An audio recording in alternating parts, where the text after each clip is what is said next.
Hey guys, so we got a ton of new content in Diamond Dynasty, including a 97 overall Takashi Carlos Delgado that we are going to break down, take a look at, and see if he is worth purchasing. One of the most anticipated cards this year, and he did not disappoint. So we'll break that down, as well as some new headliners, as well as some of the better cards that I think you guys should grab if you are struggling for stubs. Let's get into it. All right, guys, so just an update. Here is the squad I'm still using in ranked. We've got Kirk Gibson out in left field with the parallel 5 Mike Trout and Roberto Clemente, Frank Thomas at first, as well as Chase Utley at second. Chase Utley has been one of my favorite cards so far. Bats, lefty, and honestly, second base, not a really powerful position, so Chase Utley's card has been phenomenal for me. Shortstop is still a position that I cannot find the card I'm going to use for the next little while. I'm trying out Trevor Story. Love him on my Red Sox. He's been okay, but nothing crazy so far. And then the parallel 5 Albert Pujols from the Rookie of the Year chase pack early on in the year. And then catcher has been kind of a revolving rotation of a bunch of different players. Jorge Posada's swing is just awesome. However, obviously there are some deficiencies in his game. There is a card that I think that you guys should be paying attention to. We're going to talk about that in just a little bit. On the bench, I've got Guerrero, the Yelich, the breakout Yelich, I believe, as well as Eric Davis for his speed, and then Jose Ramirez, who I've talked about ad nauseum, and then Troy Gloss. Again, Gloss is who I've usually been using at shortstop instead of Trevor Story until we see if I can hold on with him. In the rotation, I've got the parallel 5 Randy Johnson and Mike Messina. Still phenomenal cards, obviously. Dallas Keuchel. If you can place his pitches away, regardless of what type of batter he is, left or right, he throws kind of soft, and I think it throws a lot of people off. It's a very, very good card. Got the parallel 5 Shohei Ohtani, and then Corbin Burns. In the bullpen, Aroldis Chapman, Mariano Rivera, Victor Arreño, who I will talk about in a little bit as well, Zach Britton, Emmanuel Clase, Devin Williams, Cishek, and then Kenley Jansen. All right, let's go take a look at that brand new Carlos Delgado. All right, here he is, the Takashi Carlos Delgado, 97 overall, and obviously, for people that grinded out Rizzo, that one's going to hurt a little bit. Now, contact against righties up at 110. Contact against lefties 102. Power is up at 113 among righties, but then lefties down around 81, which obviously a little bit lower if he is going up against lefties, but nonetheless, he is going to smash any righty pitcher you go up against. Fielding doesn't really matter. He's going to play first base. The one thing I will say is you could stick him in left field, but his fielding is really low that, I mean, if there was a position to do it, it would be left field, but his fielding is just awfully low combined with that speed, so he's going to be a liability out there, so first base is probably where you're going to want to put him. Now, here is the issue.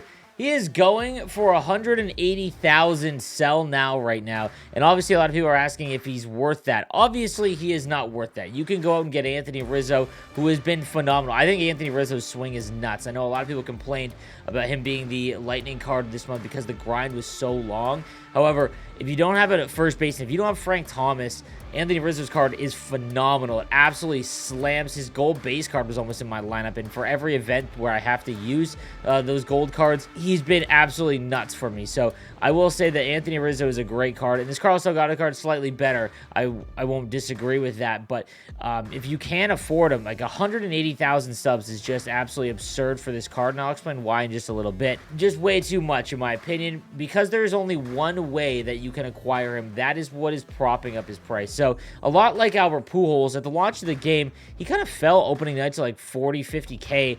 And obviously that was because we didn't know, the market hasn't set itself yet, right? Chase packs, however, you can only get this card one way, meaning that you have to buy packs and you have to hope that you get him in the chase pack, and that's just an absolutely very low odds. No way, no matter way you look at it, that is just very low odds, because you have to A, pull a diamond in the chase pack, and then you've got to pull a 95 and above, which is obviously Carlos Delgado.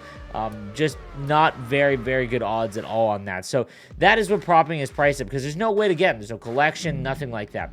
Another thing that I think you guys want to pay attention to is, I've talked about this a lot on my channel, we're getting close to when the first 99 overall player collection will be revealed. And what's going to happen, I showed you in a video prior about how those work. Essentially, we'll get a 99 overall card, and it's going to require vouchers to purchase. So how you get these vouchers is by collecting a large portion of each of the collections. So I'll use rookie as an example. If you collect 10, you get Mark Pryor. It's probably going to take about 15 maybe 20, depending on what collection it is, to actually get the voucher. You are going to have to acquire a lot. And the one thing that Delgado does is that there's probably going to be one for the Takashi cards. And if you don't have all of these, and then, you know, it's obviously getting him is going to help out a little bit there. But be wary of these because you're probably going to get a voucher for the Takashi cards, and they're not very expensive other than Carlos Delgado. So what I would recommend is try and focus on the ones that don't have a lot of collection, don't have a lot of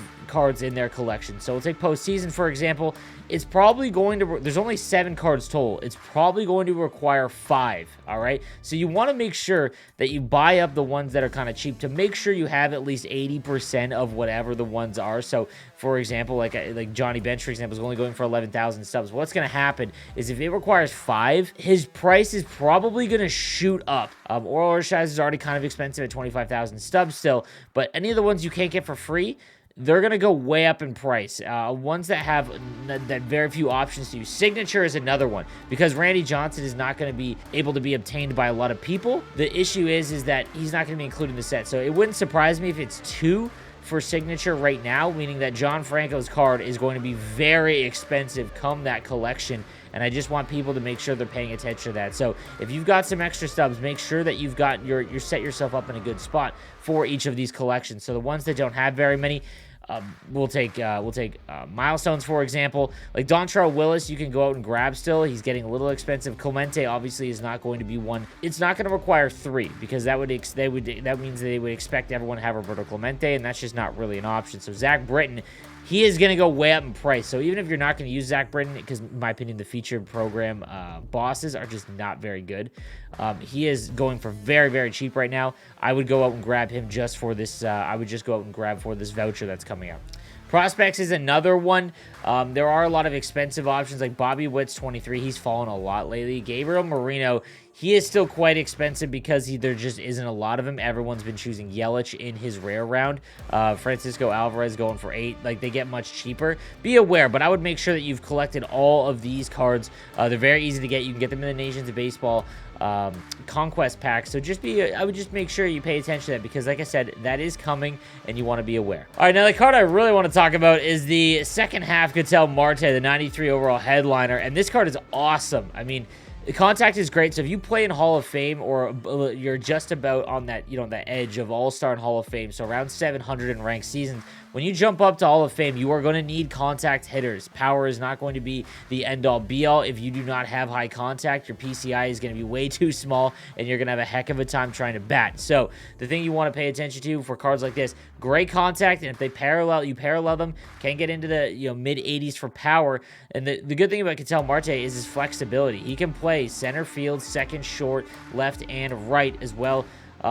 Decent speed at 64, so in the field he's not going to be a liability, and okay fielding just all the way across the board in terms of stats, so he can play any position. I'm really interested in this card, and he's going for like 52,000 subs, very expensive, and it's just because he is a good card. You have to include that he's also a switch hitter. This is basically a switch hitting version of Roberto Clemente, if you can parallel him, because his contact is going to be up into the mid to high hundreds, and then you've got that power in the mid 80s. That's a lot. One of the other things I wanted to talk about in terms of cards to pay attention to that are extremely good at the plate, and that is this Taylor Ward. First of all, you can get him for free in the Player of the Month program if you go all the way through that. The 90 Taylor Ward is nuts. Right field, but can play a ton of positions, including catcher. This card, for whatever reason, absolutely slams for me. Right-handed, but look at the stats for me. Again, I'm not a super elite player. 397 and 58 at bats. He's got 5-0 runs for me. He hits the ball hard anytime I get the bat on it at all, and gives me a lot of those like really high, looks like they're going to be flyouts, but they actually get over the wall. So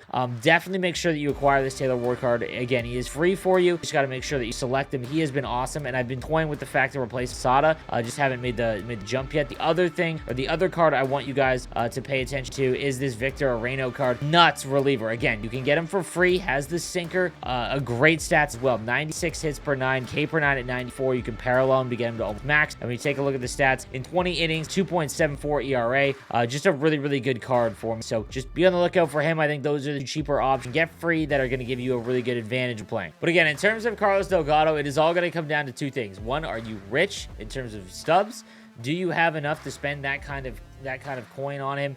I would not recommend it, no matter what he probably will not fall in price because the only way you can acquire him is the chase packs, and they never really put the chase packs in programs at all, so it's not like you were able to get a couple of free shots at our pools. That will change a lot of things. He isn't, in my opinion, I think, well, obviously Frank Thomas I think is still by far the best. However, Carlos Delgado is left-handed, but nonetheless, if you have Frank Thomas, there's really no reason to go out and get Carlos Delgado other than the flex. Obviously, it's sick to have Carlos Delgado in the game, so I get that. But in terms of the cost, it's just an absolutely absurd cost, and it is going to take quite a while for it to get lower. But let me know what you guys think of the new Carlos Delgado card in the comment section down below, and I will see you next time. Have a good one.